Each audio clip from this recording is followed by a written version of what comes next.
কুষ্টিয়ার খাজানগরে অটোরাইস মিলের বিষাক্ত পানি আর বর্জ্যে ভরে যাচ্ছে জিকে সেচ প্রকল্পের খাল।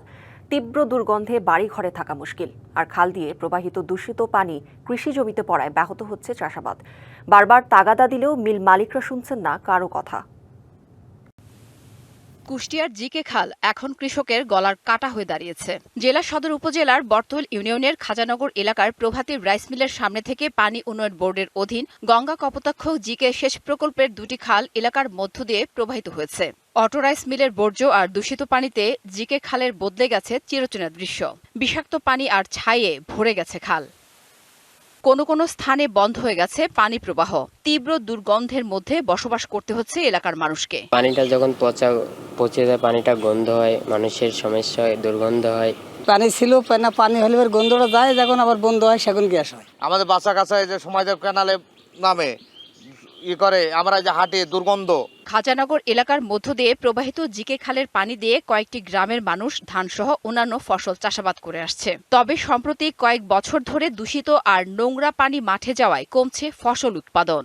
আমাদের কৃষকের সমস্যা এখন এই খেতে, এটা আসলিবার খেতে এখন এই পানি নিলে ধান হতে চায় না, ওই জন্য মোটরের পানি নিয়ে নিচ্ছি। সব পানি আসে, এই যে ধান যতটুকু ভালো থাকে পাকার সময় মনে করেন সব ধান পড়ে যায়, নষ্ট হয়ে যায়, গোড়া পচে যায়। জিকে কর্তৃপক্ষ খাল খনন করলেও ছাইয়ের কারণে প্রতি বছরই ভরাট হয়ে যাচ্ছে। পানির চাপ কমে যাওয়ায় সমস্যায় পড়তে হচ্ছে কৃষকদের।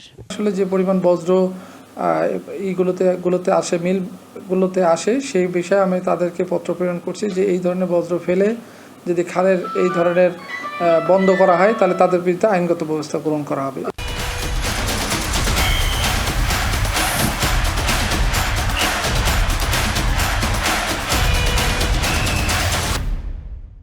তবে মিল মালিক বিষয়টি স্বীকার করে জানান, শুধু মিল মালিকদের দোষারোপ করলে সমস্যার সমাধান হবে না। তাই সমন্বিত উদ্যোগ নেয়ার কথা বলেন মালিক সমিতির নেতা।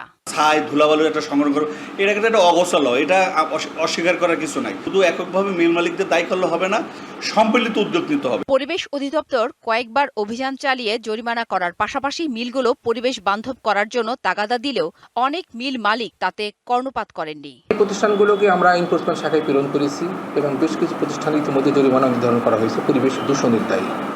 এটা আমাদের চলমান প্রক্রিয়া, এটা আমাদের চলবে কার্যক্রম। জিকে খালের জন্য হুমকি হয়ে দাঁড়িয়েছে 15 থেকে 20টি অটো রাইস মিল। এসব মিলের বিরুদ্ধে শক্ত পদক্ষেপ না নিলে খাল বন্ধ হয়ে চাষাবাদ ব্যাহত হওয়ার পাশাপাশি পরিবেশ বিপর্যয়ের শঙ্কা এলাকাবাসীর। DBC news desk.